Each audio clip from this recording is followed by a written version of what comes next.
Move that. That. That. That. Well, I wanted to demonstrate some of the things that we do in lessons that we don't normally do with our own horses, maybe. So I wanted to talk about why we do things at Three Gates the way we do, mostly for consistency and for safety. So the things that we do, you might not do with your horse. For instance, even though sometimes you do put a bit in the mouth, you never attach the reins to the bit. We always attach the reins to the side of the halter or to this side pole. The reason we do that is because our riders are not experienced enough to use hands on bits. Looks like somebody came in here and ate the cookies. I'm sorry, I got distracted by something. So because of that, we don't want to put on the horse's mouth and be unfair to the horse, so we always make sure we do not use the rein on the bit when our students are riding. Now this horse is too close. So I'm trying to teach our students to lead now. So I had a conversation the other day,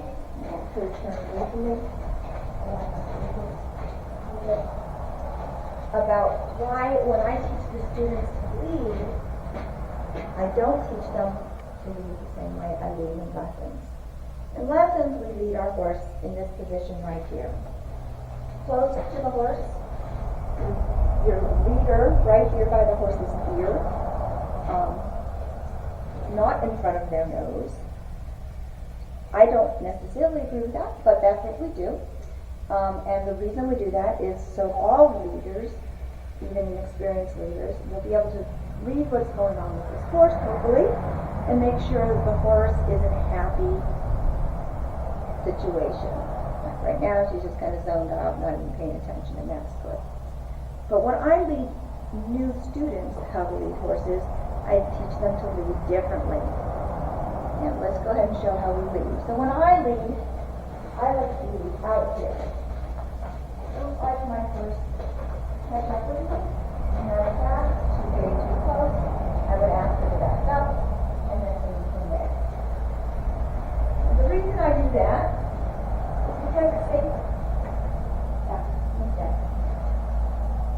If she was to spook right now, if she was to spook from there, she would spook over here. If she was to spook from behind, she would pay attention. I'm enough far forward in front of her that she's not going to run over top of me. She'll run off to the side of me. So she can see where I'm at. It's not her intention to bowl me over if she gets afraid. Her intention is to get safe. But if she can see me, like again, she's a little close, back, one more back. One more. There we go.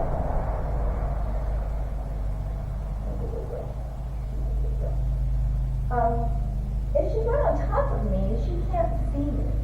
Horses can't quite see what's under their face. It's not a big vision. Horses can't see right under here. They can't see right up here. And they can't see completely directly behind them. She can see me at all of this side. She sees me much better up here than she does here. Here, I'm in her monocular vision, singular. Here, I'm in her binocular vision. She can see me right up here. Almost. Here she can see me out of both eyes. So I have a better chance of not getting run over. Here, if something happens out of that eye, and I might get run over. So I try to teach the horses, or new leaders, to lead our horses from in front. I also ask our volunteers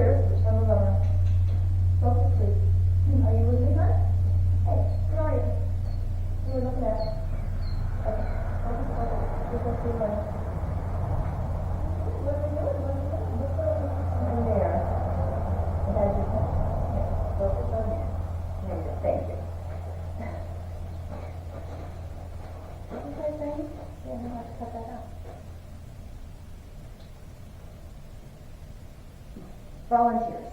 So when we teach our volunteers to walk in lessons again, we're walking here beside the horse.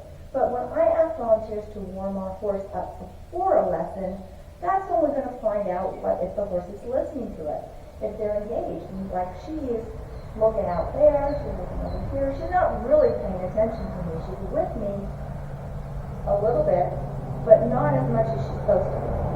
Right? No. So we want to make sure that before we put our student on a horse, that we have the horse's attention, that she's listening to us and paying attention to us. But before I trot her, we'll be right close to her. Stop. That gives her an chance to start reading my body.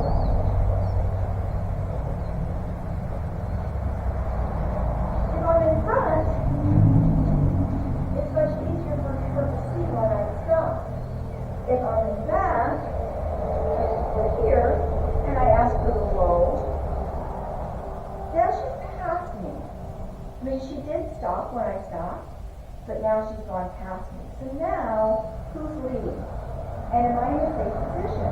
Now I have a sidewalker. If they were standing here, well, now they're standing back here. Is this a safe place to be? Probably not. So keeping ourselves closer to the nose of the horse is where we really want to be. But now I can see around this side of the horse. If I'm over here, I can't see you. If I'm here, I can't. So where is the safest place to lead a horse? You can't lead from behind, you have to lead from in front. Leaders don't, I'm not saying that the lead horse doesn't drive a horse, but we're not driving horses, we're leading horses. So if we were driving the horse, sure, we could be from behind it, or behind the drive line, but we're teaching people to lead horses. So, leading horses, you can see in front of a horse, you can see, the horse actually feels safer this way. The horse feels safer this way because she knows I'm watching out for her. She knows I can see. She knows that I can't see what she sees when I'm tucked behind her. She's not stupid. I look how much vision I've lost because I'm short. I'm around this horse, I can't see anything. I come in front of the horse, wow, there was the possibilities all over the place. So to be a safe and effective leader, in my opinion, that we lead from in front of the horse. The horse can read our body language, the horse knows what we're doing, the horse knows our reaction, we can keep our horse safe. I can still see this horse. I can still see if she's happy or sad, or I can feel this horse. But then she's paying attention. So there you go, leading the horse. And why I lead a horse the way I lead a horse.